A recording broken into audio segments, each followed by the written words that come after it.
Now we have to consider a proposal to install safety and security film on exterior doors and ground level windows. So these next two items for support for the administration, the subject matter experts of Agent Jeff Millslagle, our Director of Safety and Security, and Director of Facilities Tim Loper are here today to answer any questions.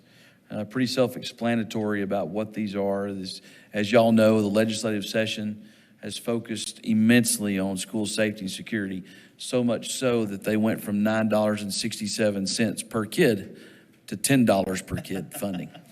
So Agent Millslagle and Mr. Loper have a 40-cent boost in their budgets to be able to do some of these things. Actually, these things are grant funded. I just needed to make sure that we go ahead and get that jab in there. So, gentlemen, anything that y'all would like to add to this? This is just as part of our ongoing efforts to make sure that we're safely securing our facilities appropriately. Some of this is actually going to be written into TEA law as far as adjacent windows to doors, et cetera. And we've already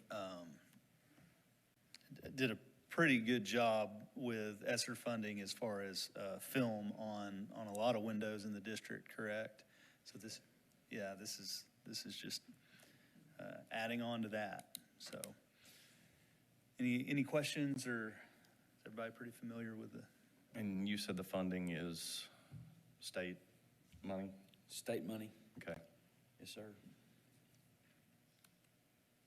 Okay, I'll entertain a motion on that item. So move. Thank you. Do I have a second? Second. All right. All in favor say aye. Aye. All opposed? The ayes have it, and the motion carries. Last one we have here is a fencing upgrade and replacement at Jack Elementary School. So we've kind of talked about this from time to time in regard to safety and security updates, especially those of y'all that have been on the big team for Safety ISD for the safety and security, about what is a scalable and a non-scalable fence. Jeff, come up and just real quick. I don't want to make you talk too long.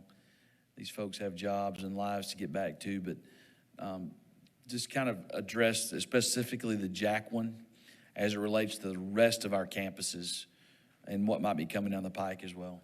Jack is unique in the fact that there's a 6-foot fence that runs all the way around the back playground. It does not encompass the soccer field.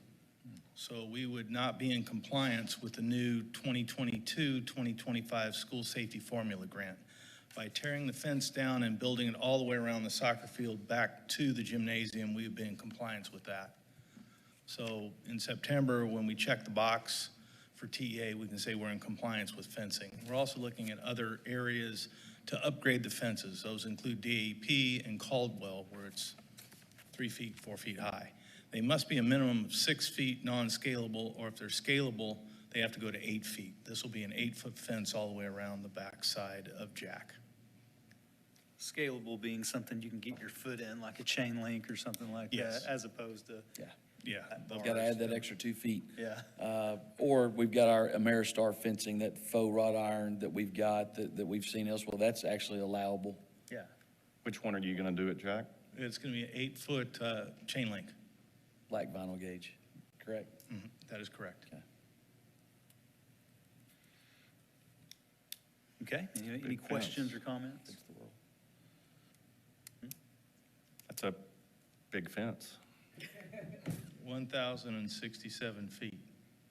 Do we have any others in the district that are 8-foot chain link and around a whole soccer field?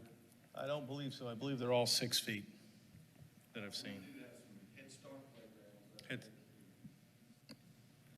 Okay. So like at Andy Woods, It's that's a 6-foot fence that goes around there. What's the difference between that and Jack? Why right- you're going 8 right- there and you've got 6 at Andy Woods? Yeah. Andy Woods does cover it because we'll have film and all of that. It's a formula that they work out. Yeah. But we would need 8 feet all the way around this backside to be in compliance. Yeah, and I'm not trying to be a troublemaker, but I just wonder for that neighborhood, is that going to look good, having a 8-foot black chain link fence all the way around there? Or Why didn't we do the Ameristar? Cost? It's tremendously a lot more money. How much state money do we have? For this program is $821,000, and that will go to doors, fencing, the film that we're putting on. And once we get through all of those and we meet the minimum standards set by the state, then we can use it for such as two-way radios and cameras. Okay, so what is the standard? Is it 6 or 8 feet? For this, it would be 8 feet. For that particular Yes. campus, it's 8 feet? But Yes. some of the other campuses can be 6 feet? Yes. Okay. It is campus by campus based on, interior areas. So like I was at Andy Woods today checking that fence out because they were built at the same time. Right. And it still qualifies because they have gated inside things. And Okay. we'll have to remove some of the pillars that are there on the, what would be the east side. Some of our campuses that have some of that fencing does have some vegetation and some landscaping that are planted, doesn't it, Mr. Loper? Andy Woods does, I know that does. It hides some of that fencing. I don't know if that's something that would interest y'all or not, but that's something that could be pretty affordably done as needed. And you're saying that remind the board that this is going to be a state requirement. Yes, it Yeah. is. But only for Jack, but not, you wouldn't have to replace Andy Woods. even with Correct. 6. So the Correct. issue is This, where they can go have recess at Jack. Right. yeah. Okay. So that's the issue here. They have an area that's already fenced in, Right? but it's where your basketball courts are, and there's just a little bit of dirt. Yeah. You'd like to say it's a grass. You can't grow grass with them mashing it down. So when they need to go ahead and get out and run a little bit, they go outside of what our perimeter says, and that's what correct. TA is saying. You I mean, can't this do is that anymore. you think it's a Tyler problem? This is a state Yeah. Yeah. issue on recess areas and et cetera. Well, and, I mean, this is getting pretty specific, but on an elementary campus, if I think of an Ameristar fence, I think of a first grader trying to stick his head through it, trying to get I mean, I really do, because you've got the big gaps in The them, bars. and you can't do it on a chain link. And so, anyway. So is that the only campus in the district that's out of compliance right now, or do we have other campuses? DAP is out of compliance, and Caldwell is out because of on the west side of the playground. Even though it comes up, there's an area it's a 45-degree angle, but it's only about, less than 150 feet. It'll have to be redone. Is that down, is there a ramp or a wall? There's a ramp that comes up from the ball field there Gotcha. across the street. So that will be coming, but the cost is a lot less. Yeah, and DAEP, on not the- to be confused with down the hill. Yes. That's in compliance, but up Right. the hill at DAP, There's some areas that there's need just some areas. Okay. upgrading. Yeah, gotcha. And we're going to be addressing those in the near future. When do we have to be in compliance with this? Well, it's changing, so up until 2025. Oh. But we need to get out ahead of this because this has changed since I last spoke to Right. you and gave an update. Okay. Supply and material costs are also increasing rapidly because vendors are, They see a huge pot of money out there. It's part of a $400 million safety upgrade for all the Texas schools. And So we we'll- can't, I'm just concerned with what an 8-foot fence, as I said, is going to look like. Because I know that whole area and every house Right. faces the school out there. And I don't know, is there no way to fence a certain area and be in compliance and not fence the entire 5 acres? It's not the entire 5 acres. It goes out around doesn't go all the way around the perimeter. Okay. On those back streets. It's first only soccer where field. the soccer field is at. So it's only we don't have anything to show us what part's going to be fenced? It runs down from the school for where the special ed is, past the playground, out another 300 feet roughly, to a point in the middle of the lot out there. Yeah. And then it heads to the west, and then it comes back to where the gym is at, and Okay. there'll be a gate there to get out, to get construction equipment in or the landscaping folks in, Okay. which is also required. Well, I feel better knowing it's not that entire No, block. no, that would be about 5,000 Yeah. linear feet. Okay. So what, Do you want to? I see where you're going on this. Where, is this the square footage of where it's supposed to be? Or did we just come up with that, as that would be a adequate amount of space? Or is this something that needs to be, that is in compliance with? It's with in the state's- compliance to start with, and Right. it is an adequate amount of space to cover that soccer field. Mr. Loper and I measured it off. We walked it. Okay.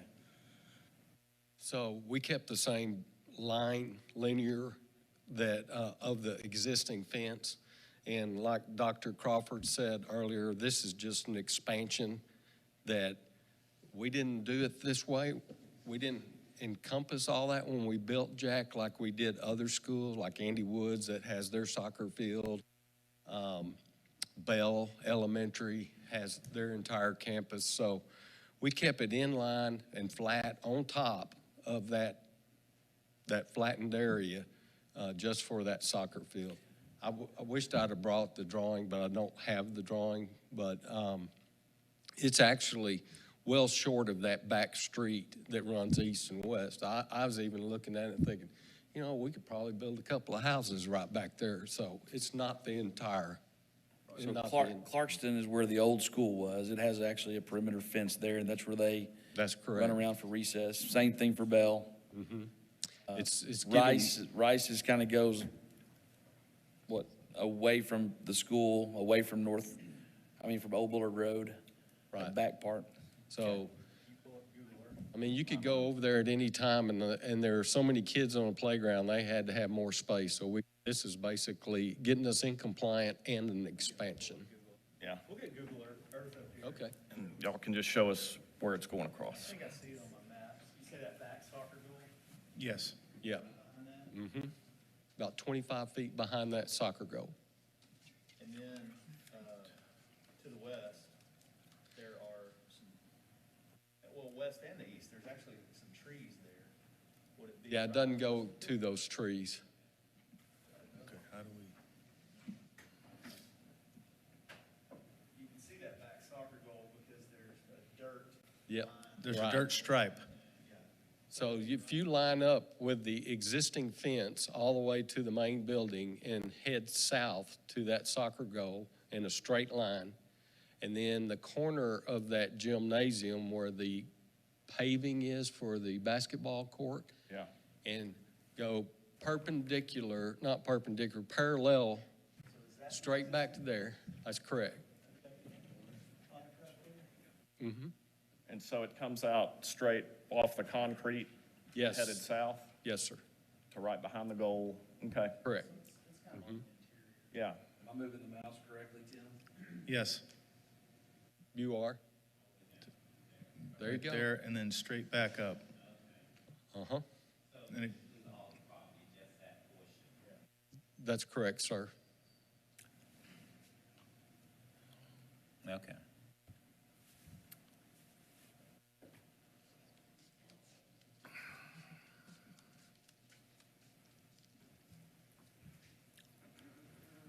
That's not as bad as it appeared to be.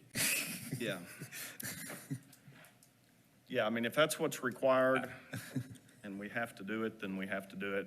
I feel a lot better knowing it's not that whole block. I was envisioning something that would really look out of place. So, Yeah, that's, I'll go ahead and entertain a motion on that item then.